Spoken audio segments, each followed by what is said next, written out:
Dalam ayat ini Allah membezakan antara orang yang boleh kita tolong dan juga orang yang kita tak boleh tolong, dan mereka ini bukan dalam kalangan orang Islam. Bagaimana ayat tersebut? Teruskan bersama kami.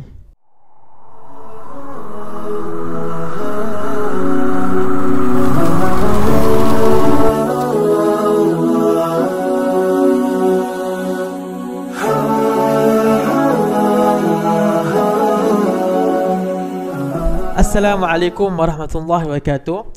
InsyaAllah pada hari ini saya akan kongsikan kepada anda ayat-ayat berkaitan apa yang berlaku hari ini di Palestin, iaitu apa yang berlaku dalam kalangan negara-negara Arab yang sanggup mendamai ataupun yang sanggup melakukan perjanjian damai dengan negara haram Zionis. Apakah hukumnya? Bolehkah ia dilakukan dalam keadaan begini? Apakah kata ulama tentang perkara tersebut? Hakikatnya, tentang perjanjian damai, ulama Islam sejak dahulu lagi, sejak sebelum tahun 1967, iaitu perang 6 hari lagi, ulama telah mengharamkan berdamai dengan negara haram Zionis. Dan ini bukan ikut mazhab Syafi'i. Ini adalah hampir ijma'. Ulama di atas muka bumi ini mengharamkan berdamai dengan negara haram Zionis. Anda boleh tekan link kat bawah, saya akan kongsikan di mana ulama pada tahun 1950-an lagi telah mengeluarkan fatwa tersebut. Dan apabila berlakunya perjanjian damai Abraham Accord, perjanjian Ibrahim, dahlah berdamai negara haram Zionis. Lepas tu menggunakan nama pula, nama Nabi Khalilullah, Nabi yang menjadi kekasih Allah, sebagai nama perjanjian ini, The Abraham Accord. Ini adalah satu penghinaan kepada nama Nabi Ibrahim AS.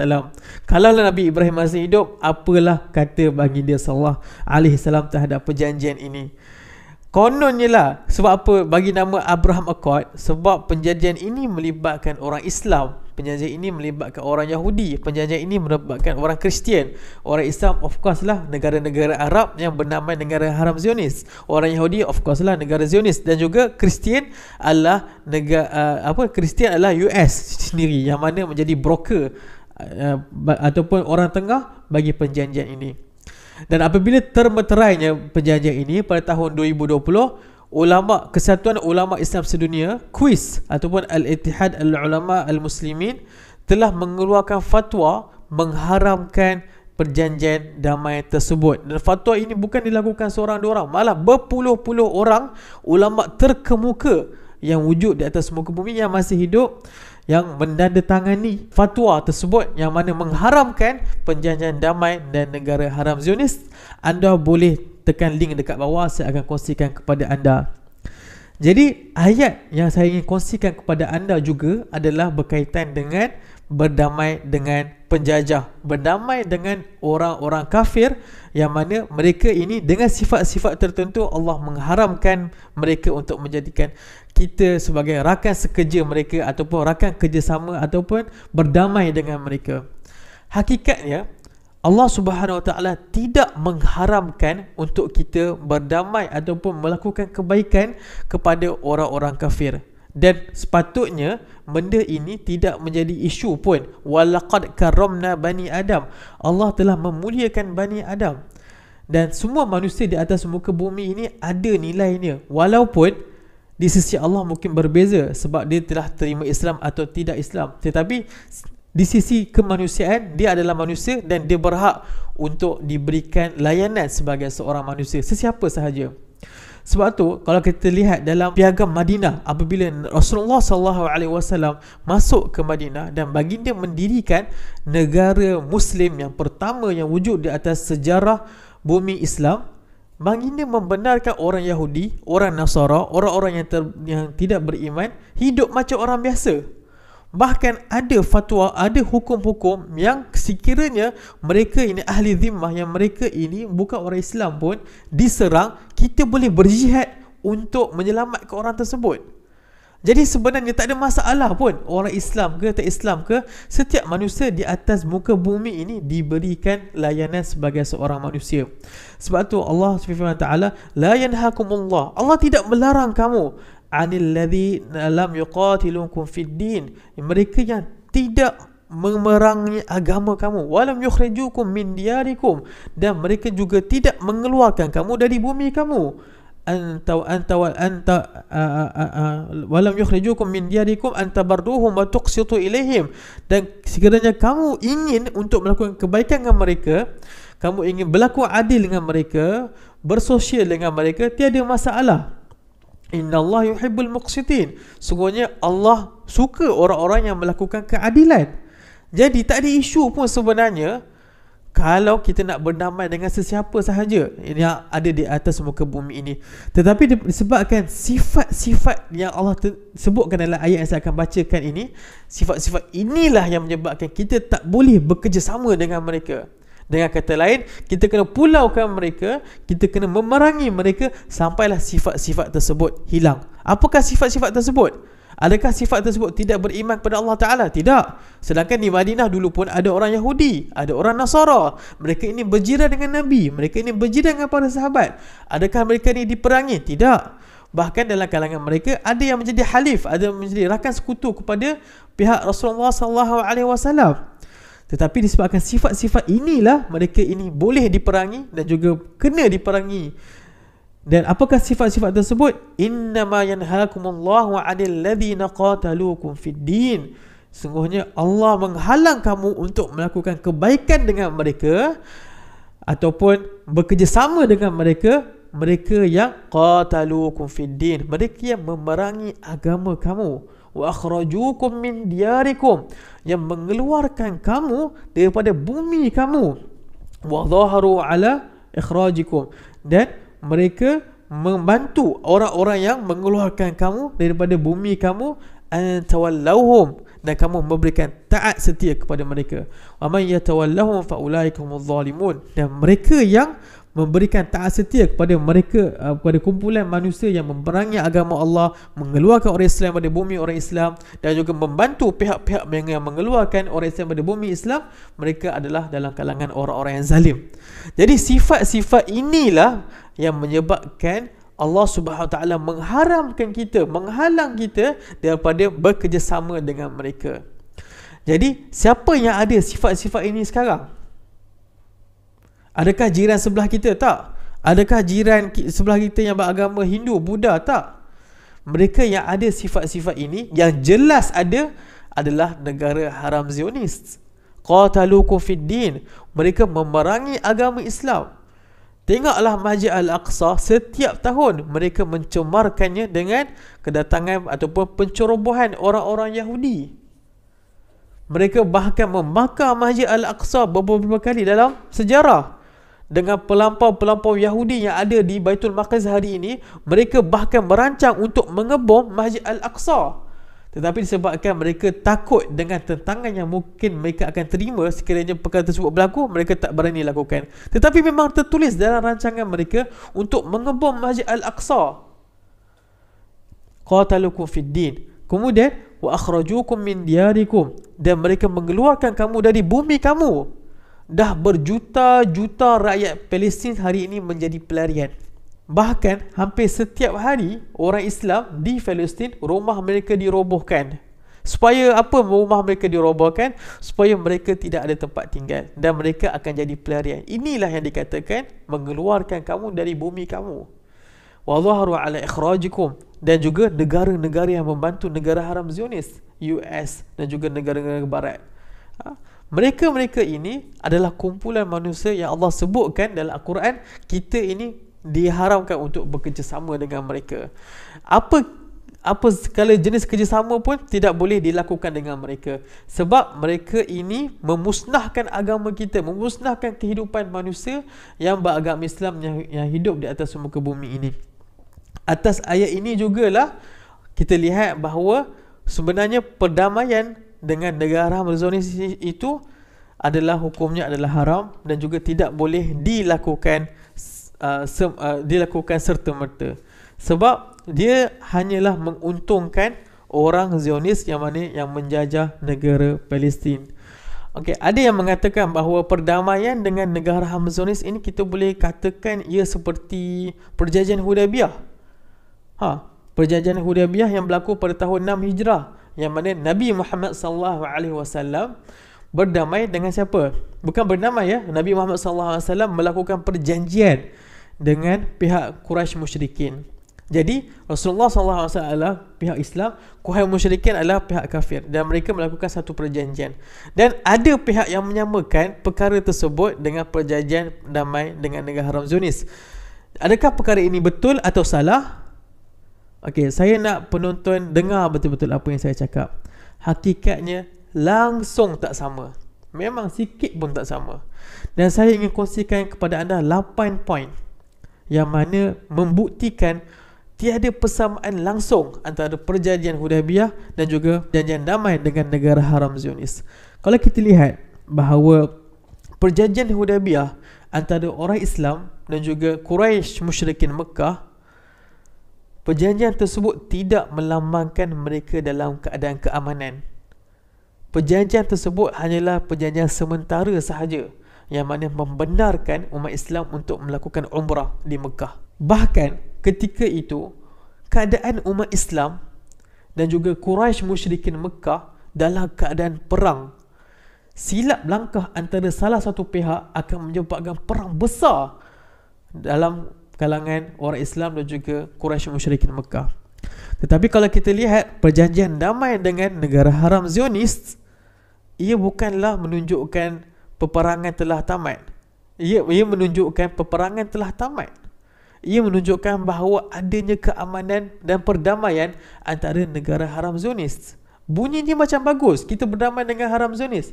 Tetapi masalahnya, kalau kita berdamai dengan negara haram Zionis, tapi negara penjajah tersebut masih melakukan penindasan kezaliman terhadap penduduk Palestin, adakah benda ini bagus? Sudah tentu tidak. Jadi ini nombor satu. Perjanjian Hudaibiyah tidak melambangkan perdamaian antara umat Islam dan juga Quraisy musyrikin Mekah. Ia hanyalah perkara-perkara yang dipersetujui antara dua pihak ini. Tetapi perjanjian damai dengan negara haram Zionis, dia melambangkan keamanan, perdamaian dan juga tiada lagi peperangan antara negara-negara Arab yang berdamai dengan negara haram Zionis.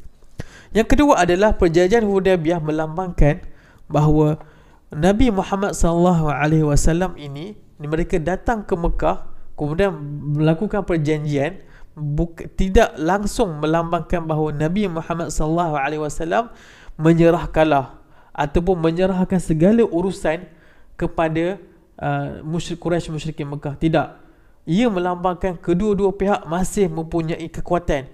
Kedua-dua pihak masih boleh mempunyai serang balas sekiranya ada berlaku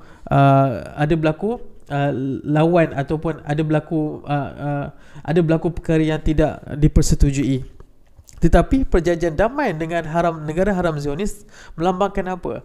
Ia melambangkan negara-negara Arab yang berdamai ini ingin melakukan hubungan kerjasama, ingin melakukan hubungan diplomatik dengan negara haram Zionis. Ini secara tidak langsung apa?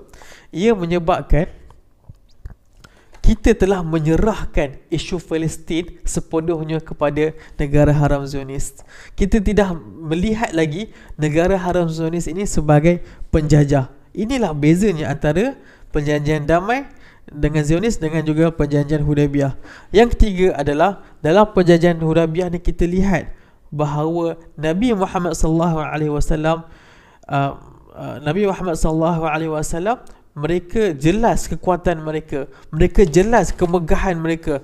Bahkan disebutkan dalam hadis yang mana Nabi Muhammad SAW apabila sampai umrah yang pertama, selepasnya berlaku perjanjian Hudaibiyah, mereka membuka mereka punya bahu. Supaya apa? Supaya nampak kuat, nampak gagahnya orang Islam.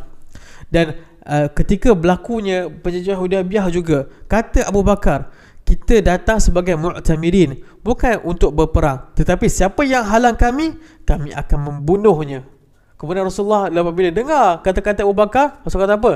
Berjalanlah. Maksudnya Rasulullah membenarkan apa yang Abu Bakar kata. Apa yang Abu Bakar kata tadi? Dia kata kami datang ni untuk buat umrah, siapa halang kami bunuh. Tetapi kalau dalam perjanjian damai dengan negara haram Zionis, kita dapat lihat bahawa pemimpin-pemimpin Arab apabila mereka memberikan ucapan dalam perjanjian damai dengan negara haram Zionis, mereka mengucapkan terima kasih kepada negara Israel. Mereka mengatakan, kami berhutang budi dengan anda, kami akan berusaha untuk mengadakan perdamaian di Timur Tengah. Kami berasa besar hati dapat bekerjasama dengan anda. Ini anda boleh lihat sendiri ucapan-ucapan pemimpin-pemimpin Arab ketika dalam majlis perjanjian damai. Ini adalah satu perkara yang memalukan dan ia menunjukkan ia tidak sama langsung dengan perjanjian Hudaibiyah. Dan kalau kita lihat juga dalam perjanjian Hudaibiyah, ketika berlaku negosiasi antara pihak orang Islam dan juga pihak Quraisy musyrikin Mekah, siapa yang orang Islam hantar? Uthman bin Affan. Dan apabila tersebarnya cerita yang mengatakan Uthman bin Affan dibunuh, apa yang Rasulullah SAW buat? Baginda berikrar untuk berperang dengan Quraisy musyrikin Mekah. Ini mahalnya nyawa orang Islam. Tetapi ketika berlakunya perjanjian damai dengan negara Haram Zionis, apa yang berlaku? Ramai orang Islam di Palestin mati. Apa yang negara-negara Arab buat ni? Tak buat apa-apa pun. Walaupun perjanjian itu bernama perjanjian damai, perjanjian keamanan, tetapi dia langsung tidak melambangkan keamanan. Bahkan hakikatnya ia hanyalah melambangkan kezaliman, penindasan yang berlaku di Palestin. Kemudian kalau kita lihat dalam perjanjian Hudaibiyah, setiap perkara yang dipersetujui itu, ia hanyalah perkara-perkara yang mesti dilakukan ketika zaman Rasulullah SAW. Ia langsung tidak menghalalkan perkara yang haram dan juga tidak mengharamkan perkara yang halal. Tetapi kalau dalam perjanjian damai dengan negara Haram Zionis, mereka melakukan apa sahaja yang negara Haram Zionis mahukan. Mereka membenarkan orang Palestin dibunuh, mereka membiarkan rumah-rumah Palestin dirobohkan setiap hari. Bahkan kalau tengok UAE sendiri sampai menjual arak buatan Tel Aviv. Kita lihat betapa teruknya kemaksiatan yang berlaku hasil daripada perjanjian damai dengan negara Haram Zionis. Kemudian ini pun penting juga, dalam perjanjian Hudaibiyah ditulis dalam perjanjian tersebut hanya 10 tahun sahaja tempohnya. Tetapi kalau dalam perjanjian damai dengan negara Haram Zionis, ia selama-lamanya. Kalau kita lihat hari ini, Mesir berdamai dengan negara Haram Zionis sejak tahun 1979 sampai hari ini mereka masih berdamai. Jordan pun sama, UAE apatah lagi baru sahaja, Morocco, Sudan dan sebagainya. Jadi apabila mereka telah ada perjanjian selama-lamanya lah mereka tidak boleh melawan negara Haram Zionis. Dan ada orang kata perjanjian Hudaibiyah menunjukkan bahawa Nabi Muhammad SAW melakukan perjanjian dengan penduduk Quraisy dan mereka ini bukan orang Islam. Oleh itu tak ada masalah untuk kita berdamai dengan negara Haram Zionis sebab mereka ini juga bukan orang Islam.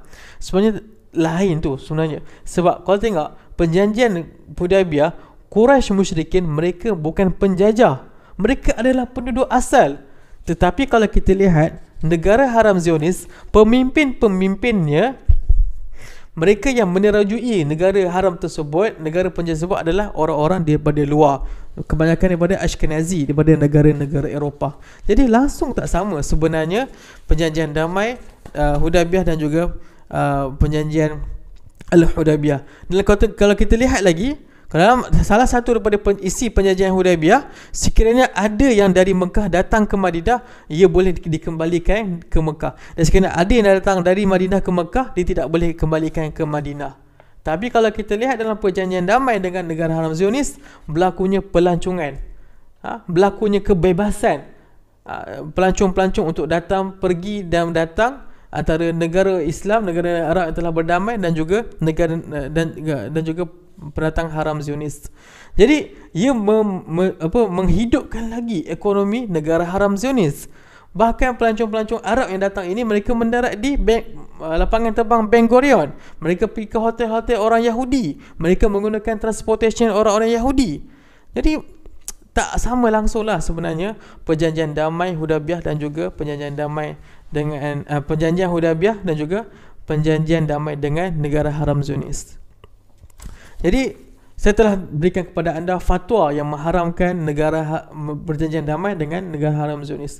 Saya telah kongsikan kepada anda ayat Quran yang menentangkan siapakah yang Allah halang kita daripada berdamai dengan mereka, membuat kebaikan dengan mereka. Dan saya telah berikan kepada anda juga kenapa penjajahan Hudaybiyah ini langsung tak sama dengan penjajahan damai dengan haram Zionis. Jadi apa yang kita boleh lakukan buat masa sekarang adalah apa? Adalah kita memberikan boykot kita. Kita melawan semampu mana yang kita boleh lakukan untuk menolak ataupun untuk menjadikan diri kita ini adalah mereka yang menolak segala bentuk normalisasi, segala bentuk hubungan kerjasama antara negara Muslim dan juga negara haram Zionis. Inilah sekurang-kurangnya yang kita boleh lakukan. Tetapi di pihak pemimpin, sekiranya anda melihat video ini, anda boleh lakukan lebih lagi daripada itu. Malaysia adalah antara negara yang beli barangan daripada negara haram Zionis. Anda tidak boleh tipu perkara ini. Mereka telah keluarkan report tersebut. Kita adalah antara negara yang beli barangan elektronik daripada negara haram Zionis. Jadi sepatutnya perkara ini tidak boleh dilakukan. Bahkan ini ditegah dalam agama sendiri. Dan bukanlah negara haram Zionis sahaja pengeluar yang boleh kita beli. Banyak lagi negara-negara yang lain yang kita boleh usahakan untuk beli barangan-barangan yang kita beli sekarang daripada negara haram Zionis. Setakat ini sahaja fokus saya hari ini. Kita jumpa esok. Assalamualaikum warahmatullahi wabarakatuh.